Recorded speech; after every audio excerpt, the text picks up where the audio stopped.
आज से लगभग 5000 वर्ष पहले कोई भी धर्म या अन्य संप्रदाय नहीं था।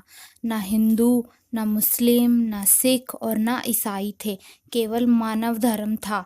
सभी का एक ही मानव धर्म था और है।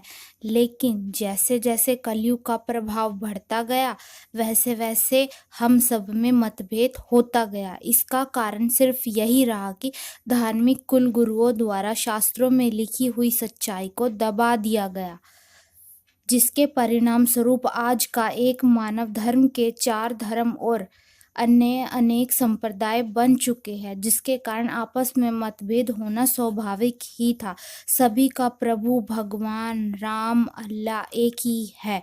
सभी मानते हैं कि सबका मालिक एक है, लेकिन फिर भी ये अलग अलग धर्म संप्रदाय क्यों हैं?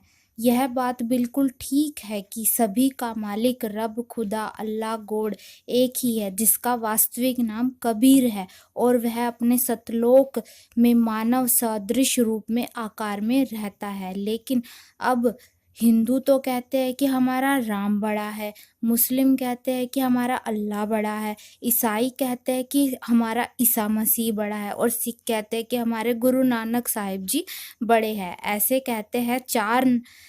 कहते हैं जैसे 4 नादान बच्चे कहते हैं कि ये मेरा पापा है, दूसरा कहेगा कि ये मेरा पापा है, तेरा नहीं है, तीसरा कहेगा कि ये तो मेरे पिताजी है, फिर चौथा कहेगा कि अरे नहीं नादानो, ये मेरा डैडी है, तुम्हारा नहीं, जबकि उन चारों का पिता वही एक ही है।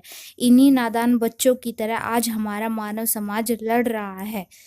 कोई कहे हमारा राम बड़ा है, कोई कहे खुदाई रे, कोई कहे हमारा ईसा मसीह बड़ा है, ये बाटा रहे लगाई।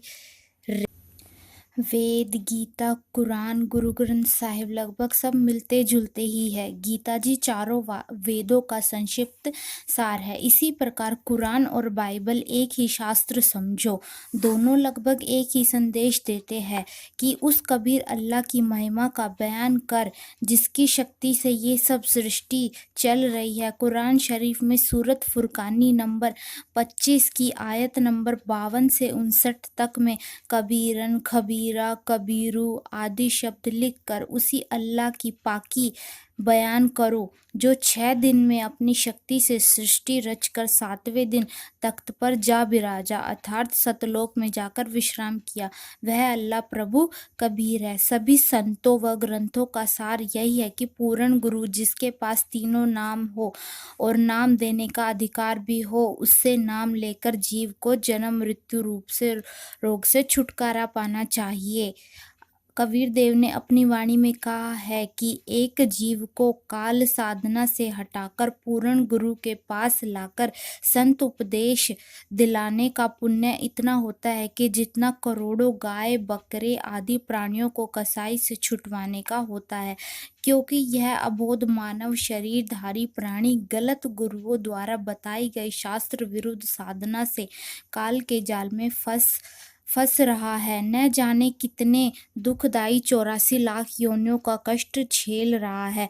जब यह जीव आत्मा कबीर साहिब की शरण में पूरे गुरु के माध्यम से जाती है, नाम से जुड़ जाती है, तो फिर इसका जन्म तथा मृत्यु का कष्ट सदा के लिए समाप्त हो जाता है और सतलोक में वास्तविक परम शांति को प्राप्त करता है।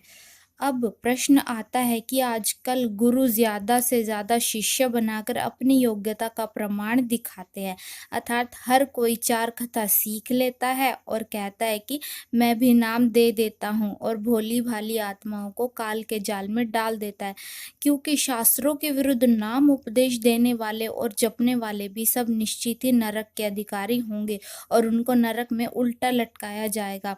यह कथन शास्त्र, गीता व सब ग्रंथ ही बताते हैं।